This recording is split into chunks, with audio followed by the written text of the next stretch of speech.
That's a little bit of tea there. My voice was getting very croaky. So I had to laugh when I got this one out of the magazine, because this is supposed to be the Borg Queen ship, and it's in the smallest box I've ever seen for an Eaglemoss product ever, which doesn't seem very regal somehow, does it? But there you go. I had a little chuckle to myself at that. So you may not be familiar with this ship. I remembered it when I saw it. It's from a Star Trek Voyager episode where she has sort of recaptured Seven of Nine but not reassimilated her, and she sort of the Queen has taken her off to this planet to help oversee an assimilation, to see how she reacts to it, basically. And this of course gives the Voyager crew a chance to get at her, because it means that she's away from this great big Unimatrix Zero central hub of sort of, you know, Borg industry, because it would have been impossible for Voyager to go in after her there. And apparently this is referred to as an octahedron, because it's not the normal Borg cube or sphere. And I mean, it's a really sort of complex structure. I don't know if you can make that. Yeah, you can make that pretty well, actually, can't you? So it's got all these sort of almost sort of prismatic elements to it. You can see I guess it's octahedron because you can see there's a sort of triangular facets that, if they were solid, it would end up having 8 sides. And as it is, it's got sort of that sort of central, there's a sort of central core to it, and then there's sort of outliers like that. As Borg ships go, it's not particularly tough, which seems counterintuitive given that it's supposed to be the Queen's ride, but she was escorted by cubes when she was flying in that, so you know that does make a little bit more sense. A slightly unusual way this is going to fix in, is if I understand the magazine correctly, so excuse me while I have a quick fiddle with this. Now, the Borg resistance is clearly not futile. You can just imagine if the Borg ever tried to assimilate the Orville with Seth MacFarlane on board, he'd probably sort of start by pointing out to them just the number of times that resistance has turned out to be anything but futile, and that they actually haven't done a very good job of assimilating them ever.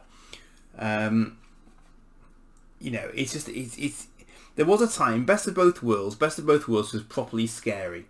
We'd only seen them once before, and you know, up until the second episode, it all looked pretty dubious as to whether or not Starfleet would actually survive, and whether or not, you know, Earth would actually survive the encounter.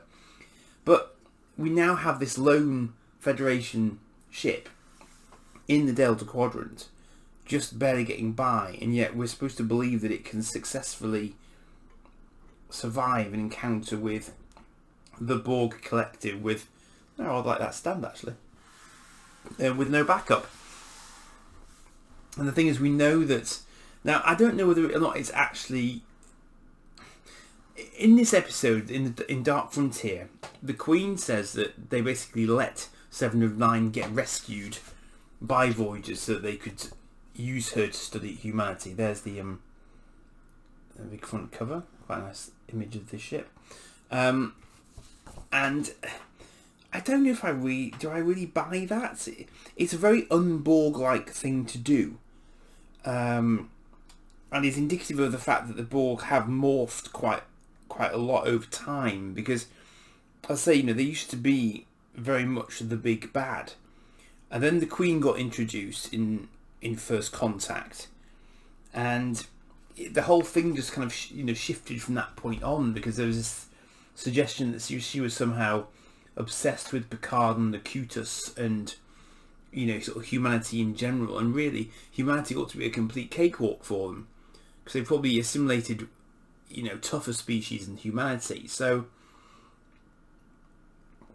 I don't quite understand why they're such a big deal in Voyager, and why they're allowed to be, you know, sort of defeated in Voyager so readily and so easily, given that prior to that, you know, an entire fleet of starships got taken down by a single cube. I don't know. I don't really know why they chose that particular direction. I think basically because, you know, the Borg were very, very popular enemies, and we knew that they weren't local enemies. So having them based in the Delta Quadrant does make a certain amount of sense rather.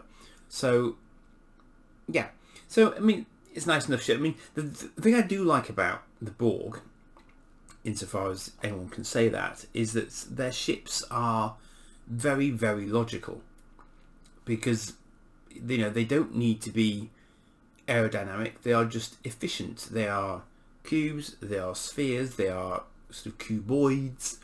I mean, this ship is bizarre as Borg ships go, because it seems to be sort of overly complex for no apparent good reason. So I mean, that in and of itself is rather curious as Borg ship design goes. I mean, I get that it's the Queen's ship, but I still don't really understand why it particularly needed to look like this. But there it is. So, it's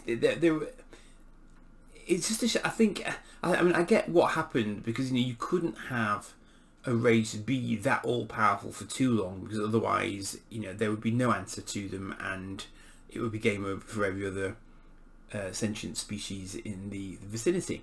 So I think they had to make them more vulnerable over time. And we saw that in Next Generation as well, to a certain extent. They did get reduced in power and ability over time. So I think they do add a bit of spice. Obviously they needed something to sort of jazz Voyager up a bit, and it did bring more depth to Voyager at a time when they probably needed it, and also it gave them an opportunity to resolve some things. So yeah, I mean, it's fine as far as it goes. I just think it's odd that they got away with it as much as they did for as long as they did. They really should have been well and truly assimilated well before they got back, realistically. But they had to keep the series going, I guess, so they couldn't let the Borg do that to them. It's that simple. On the plus side, this does now give me a perfectly justifiable reason to move my Borg cube down a few shelves, because I can now justifiably put this on the Voyager shelf, because it only appears in Voyager. So I'm very happy with that as a resolution.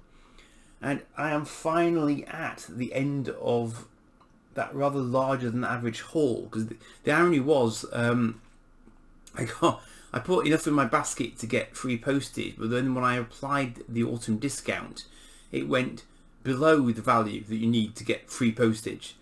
So in applying one discount, I felt I had to get another ship to get my free postage and not lose that discount. So it's well played, Eaglemoss. It's well played. So yeah, so I cleared them out with some excess stock anyway, and I've now got to find space for another half dozen smallish ships. I'm going to end up overflowing. I can see it coming, but I'll see how I get on with these anyway. And as I say, I'll do a video of how I've tried to display them once I've actually figured out how exactly I'm going to manage that. So thanks for watching. If you haven't already, do go and have a look at my my Lego Ideas Eagle. There's an interesting development on that front which may shoot it down a little bit, but you'll find videos about it on the channel in a playlist. So go and have a look at it, and have a look on Lego Ideas generally. There's quite a Stargate resurgence going on at the moment on there as well, which you might be interested in having a look at. And yeah, vote it up, because the voting is free. Just requires an account on the site. You just need to vote, and that's it. Job's a good one. Thank you for that, and I'll catch you when I have saved a few more pennies up. Cheers for now.